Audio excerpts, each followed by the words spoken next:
Il y a des questions qui ne cherchent pas de réponse. Elles cherchent à vous piéger, à vous faire douter de vous, à vous détourner de la vérité.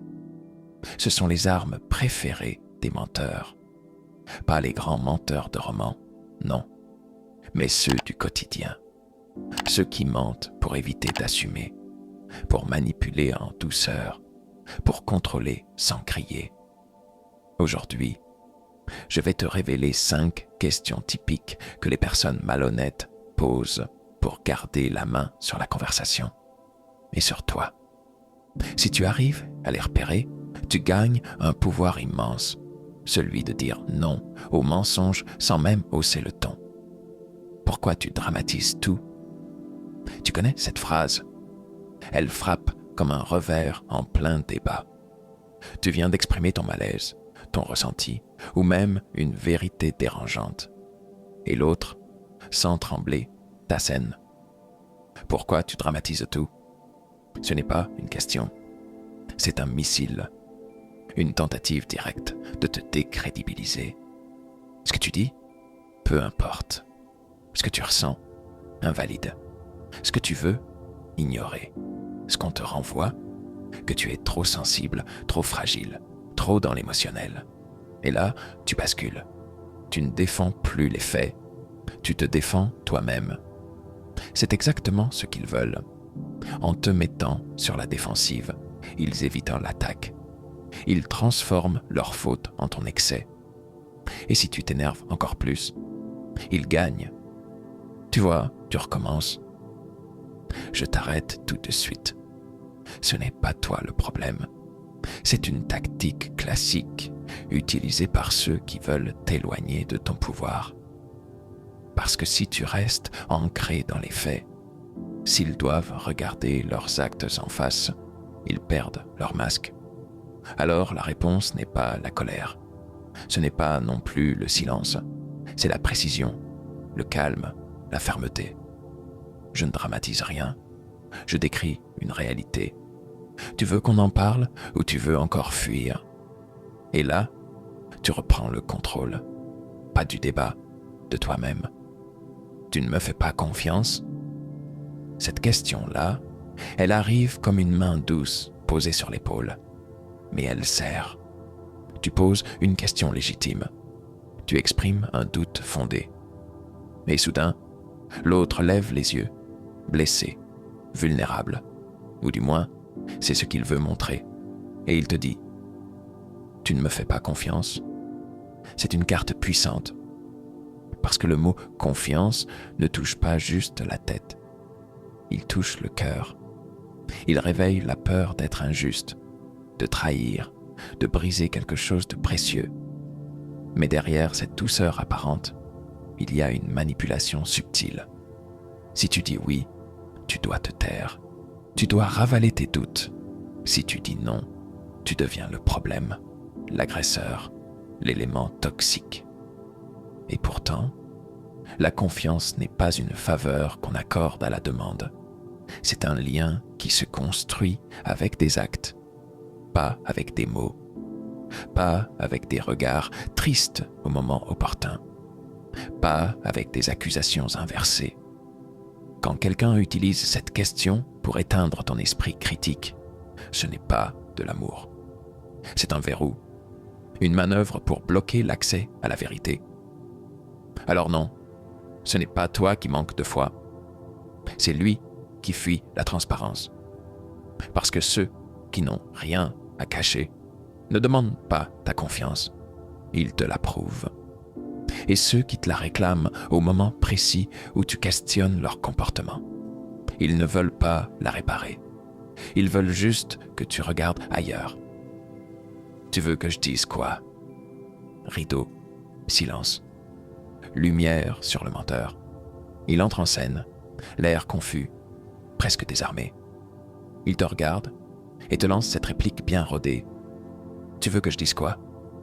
Tu reconnais ce moment, pas vrai? Ce n'est pas une vraie question. C'est une improvisation théâtrale. Une manière de feindre l'incompréhension pour que ce soit toi qui réécrives le scénario. Leur objectif, ce n'est pas de comprendre, ce n'est pas de réparer, c'est de trouver la bonne phrase à te servir pour clore l'acte. Et là, c'est toi qui deviens metteur en scène malgré toi. C'est à toi de leur souffler les mots qu'ils doivent dire pour se faire pardonner.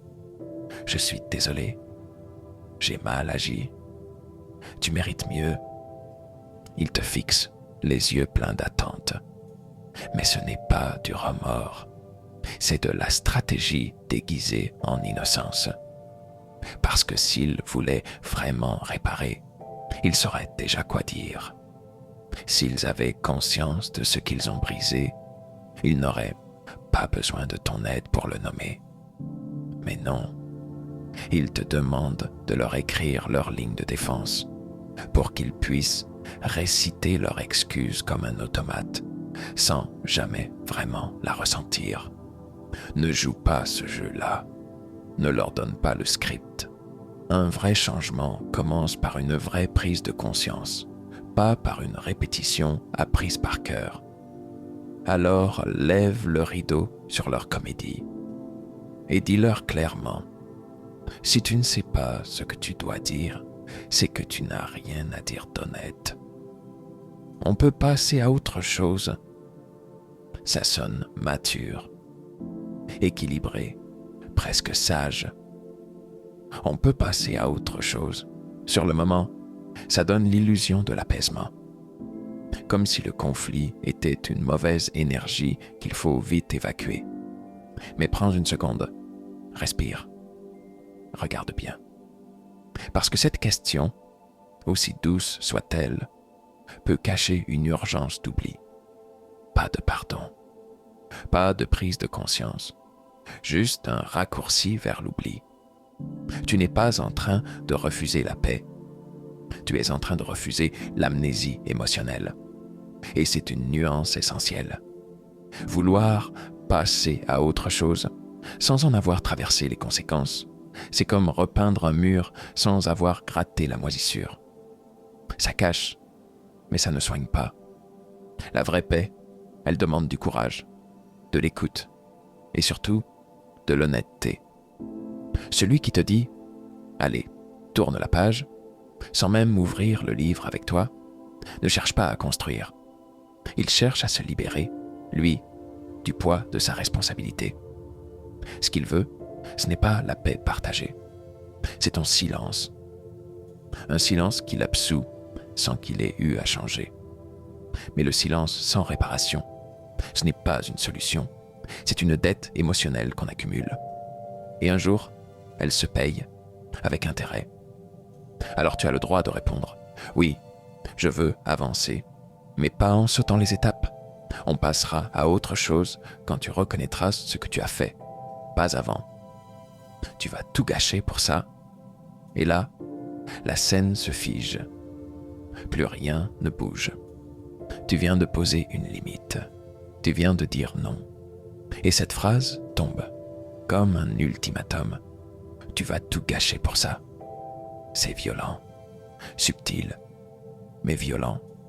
Parce que d'un seul coup, ce n'est plus leur comportement le problème, c'est ta réaction. Toi qui as été blessé, trompé, manipulé, tu deviens le saboteur. Celui qui ose dire « assez », celui qui ne veut plus faire semblant, celui qui ne veut plus avaler les excuses sans fond. Et c'est là que le piège se referme. Il t'accuse de tout casser, d'être dur, froid, intransigeant. Mais pose-toi une seule question. Qui a construit une relation si fragile qu'un simple « je mérite mieux » suffit à l'effondrer? Ce n'est pas toi qui gâches. Ce que tu fais, c'est protéger ce qui te reste. Ta dignité, ta clarté, ton respect de toi-même. Et ce qu'ils appellent « tout », ce grand « tout » que tu es censé briser. En réalité, c'était du vent. Une illusion bâtie sur le silence, la peur, la manipulation. Ils savent que tu es au bord. Alors ils jouent leur dernière carte, la culpabilité. Mais tu n'es pas le coupable. Tu es le miroir. Et leur reflet leur fait peur. Alors non, tu ne gâches rien. Tu refuses juste de continuer quelque chose qui te détruit lentement. Et c'est peut-être la première fois que tu choisis la vérité, au lieu du confort. Ces 5 questions ne sont pas anodines. Elles sont des pièges déguisés en dialogue. Des tentatives subtiles pour te faire douter, reculer, te taire. Mais maintenant, tu sais, tu les reconnais. Et quand tu reconnais une manipulation, elle perd son pouvoir. Tu n'as pas à justifier tes émotions. Tu n'as pas à céder au chantage affectif. Tu as le droit d'exiger la vérité. À partir d'aujourd'hui, ne joue plus leur jeu. Observe, réponds avec calme et reprends ta place.